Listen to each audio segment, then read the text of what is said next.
Welcome back to the Morning Kickoff Show. I'm your host, Matt Witt, and the wait is over.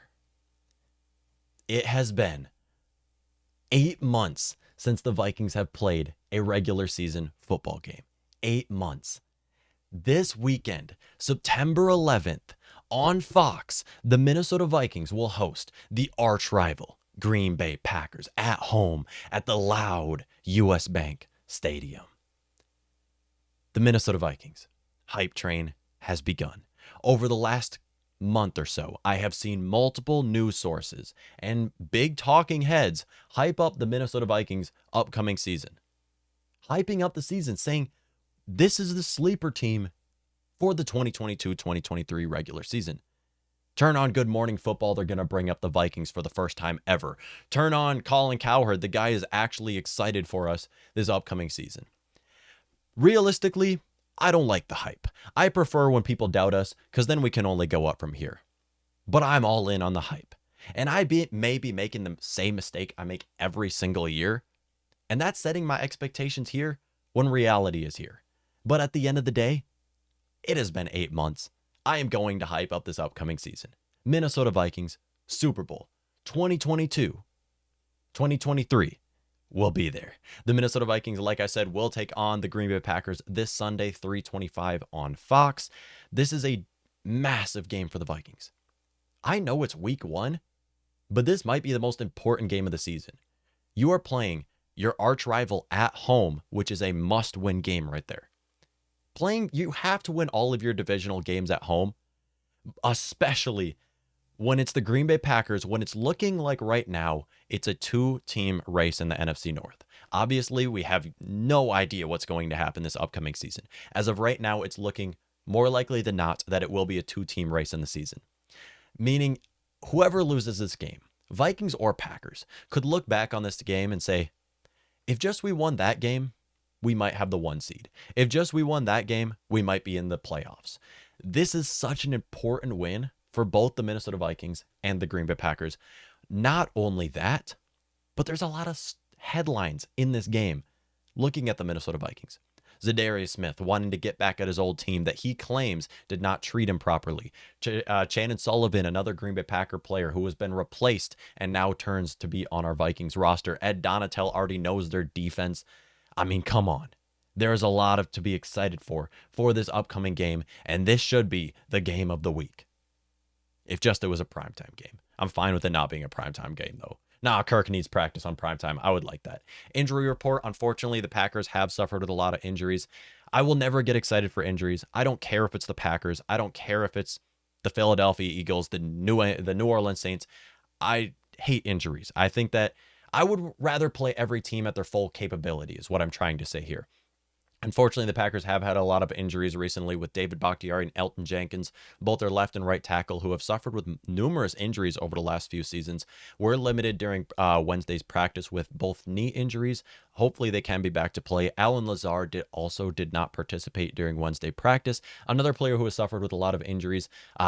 Packers are very thin at the wide receiver position, so assuming Lazard does not play, I believe it's an ankle injury, so it's likely that he won't play. They'll get to see Sammy Watkins and Christian Watson, and who else is there? Randall Cobb. Usually I can name Packers receivers like that, but things have changed. They also have the other rookie. Who's the other rookie? Packers are thin at wide receiver. That's all I'm going to say here.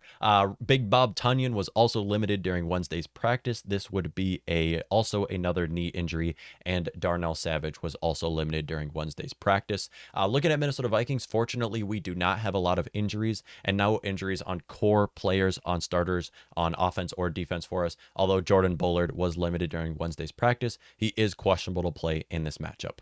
So not a whole lot of injuries. Of course, it's week 1. You usually see a lot of injuries later in the season, but these guys are all full on for this 2022-2023 season, fully healthy. If we do have Jordan Bullard, if he doesn't play in this matchup, we do have Ross Blacklock, who we just traded for, who could step in for him. And who knows, Blacklock might end up being the day 1 starter for us and start the entire season. Hopefully that is the case, because I'm hoping he does revive his career here in Minnesota. But this game, is so huge for both of these teams because, like I said, this could be a two-team race in the league and another in the NFC North, I mean to say. And looking at the Minnesota Vikings and Green Bay Packers, we don't play them until week 17, I believe it is. Yeah, week 17. January 1st, I believe it is. We don't play them until then. So this is a massive game for either of these two teams. Looking at Green Bay Packers and Minnesota Vikings, these are two teams that I said are both playoff teams in the NFC, and the NFC is wide open. Either one of these teams, Minnesota Vikings or Green Bay Packers, could make it out of the playoffs. We're just going to have to wait and see. Thing is, Packers are good in the regular season. We'll say that. Either of these teams could make it out the NFC. There is a lot of possibilities looking at this upcoming season, and in my opinion, these are the two teams in the NFC North who look like they're deserving of a playoff spot. Obviously, the Detroit Lions have it's the Lions, and then the Chicago Bears looking like they're going to be bottom feeding this next season, possibly with a top 5 overall draft pick, which would definitely help them. But taking a look at this, the biggest thing with this is our new Minnesota Vikings offense against their young and elite defense. There are multiple huge matchups that are going to be happening in this game. You remember a few years ago, 3-4 years ago, when the Minnesota Vikings were the best defense in the league and the Green Bay Packers were arguably the best offense in the league, and they were going head to head, and that was the storyline every time we played the Packers? Yeah, well, the tables have turned completely because now it is polar opposites. Minnesota Vikings are looking like they could finish as the best offense in this upcoming season, and the Packers are looking like they could finish with the best defense.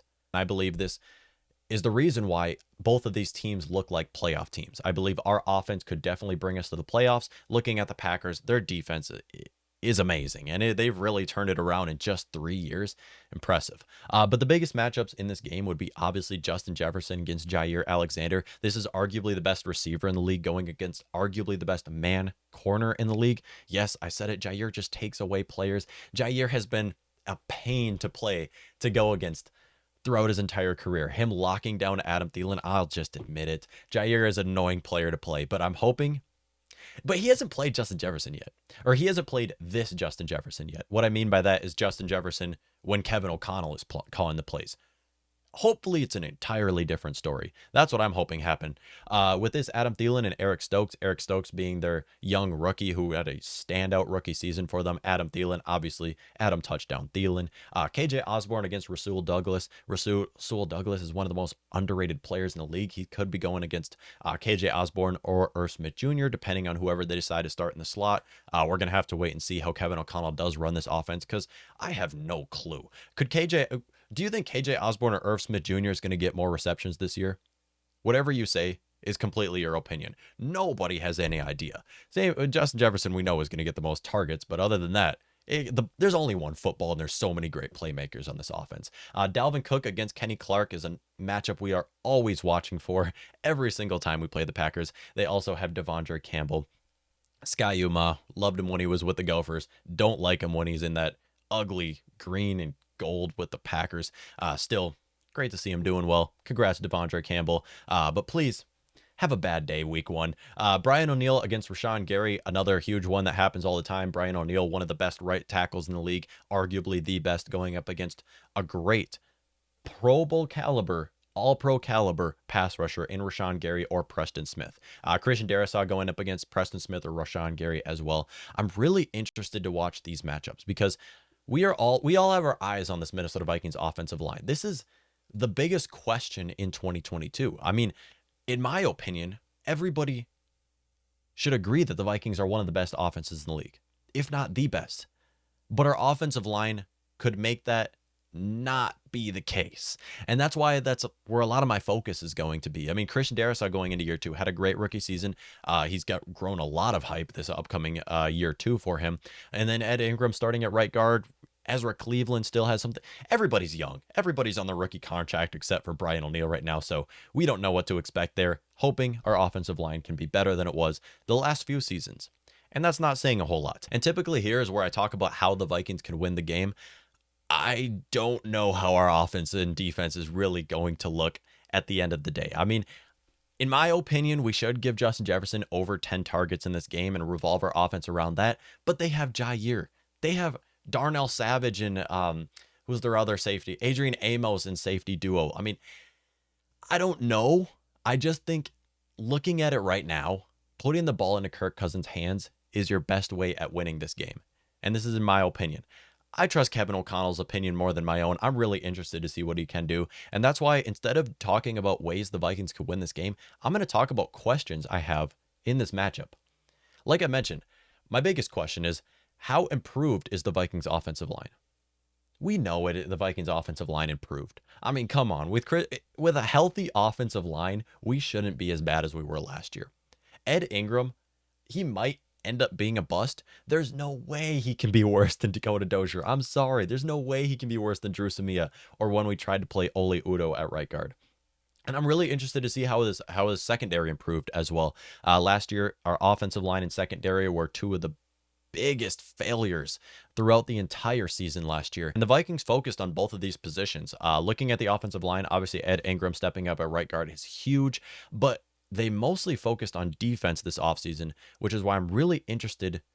I have a couple questions. I'm really interested to see how this Vikings defense looks, both how the secondary has improved since the last season and how this 3-4 defense is going to fit with the Minnesota Vikings. I have a lot of questions, and right now it looks like the 3-4 defense definitely did work in the preseason. That was preseason. We're going to have to wait and see in the regular season. Looking at the secondary, though, the Vikings focused on a lot of new players in the secondary, drafting Lewis Seen in the first round, Andrew Booth in the second round, Caleb Evans in the fourth round, I believe it was. We also brought in Shannon Sullivan. I mean, multiple new names on this Minnesota Vikings secondary, not to mention the fact that we are going to have Cam Bynum and Cameron Dantzler starting in the secondary. These are guys who have never started week one with us. So I'm excited to see how these players all look. And then obviously the 3-4 defense. I just want to see how it looks. I'm curious. Our defensive front should be unstoppable. But I'm really curious on these linebackers, these interior guys, how Eric Hendricks is going to fit into this new scheme. We know he's going to look great. Jordan Hicks, we're going to have to wait and see. Brian Asamoah, I have a lot of questions on our defense. We could be looking at an all-pro defense, and we could be looking at a bottom 5 defense. I don't know what to expect, but I'm all in for it. I'm gonna stay optimistic and say that the Vikings defense should be much better than it was last year. And then also, the biggest question that we are all wondering, is Kevin O'Connell going to be the next Sean McVay? If he's not the next Sean McVay, that's fine, because Sean McVay is an outstanding head coach. We just want him to be a Sean McVay Jr. We want him to be part of what Sean McVay is for the Los Angeles Rams. Can he make Justin Jefferson what Cooper Kupp is in Los Angeles? In my opinion, Justin Jefferson has a bigger talent tree than Cooper Kupp, and there's a lot of possibilities. And I believe this is the best situation for Kevin O'Connell. The best situation. You have multiple playmakers all around the board. You have a young offensive line who you can develop to turn into a great offensive line in the future. Hopefully, knock on wood for that one. You have a Kirk Cousins who has shown no sign of decline. He's completely healthy. At least he has been throughout his entire career, other than suffering with some illnesses. Other than that, I mean, he's in a great situation. We are just asking Kevin O'Connell to be part of what Sean McVay is for the Rams. On top of this, looking at special teams, was Ryan Wright the right choice for punter? I've heard mixed opinions on this. In my opinion, going younger at the position was great, especially when they're parallel guys. They're just as great, so I'm excited to see this. Obviously, he's a punter, so it's not going to be as impactful as the other ones I have. And then my other one. Can Jalen Reagor really return punts? I mean, I get it. You brought in Jalen Reagor. You made an upgrade at punt returning. But you might be needing to make another upgrade after the season at the punt returning position. Was Jalen Reagor the right spot? Who am I to judge? From what I've seen from him in college and in the NFL when he was with the Philadelphia Eagles, as a punt returner and pass catcher has not been great. So I'm curious to see what this organization sees in Jalen Reagor that I haven't. Maybe he just needs a confidence boost. Maybe going to a new organization is a fresh start for him. Maybe stop comparing this guy to Justin Jefferson, who's arguably the best receiver in the league, just because he was taken one spot before him, is what I'm asking. I'm hoping this can be a fresh start, boost his confidence. Still, I feel like if you're trying to get a great punt returner, don't look to Jalen Reagor. There's a reason why the Philadelphia Eagles didn't want him to be on the roster anymore. But looking at that right now, those are my biggest questions in this matchup. How the Vikings can win the game. Offense. At the end of the day, just offense. Get the ball to Justin Jefferson. Get the ball in Kirk Cousins' hands to make a play. Get the ball to the running backs. There is only one football to go around, and there is about 10 playmakers. I get it. You're playing one of the best defenses in the league, if not the best. But they're playing one of the best offenses in the league, who has multiple big-time playmakers on offense.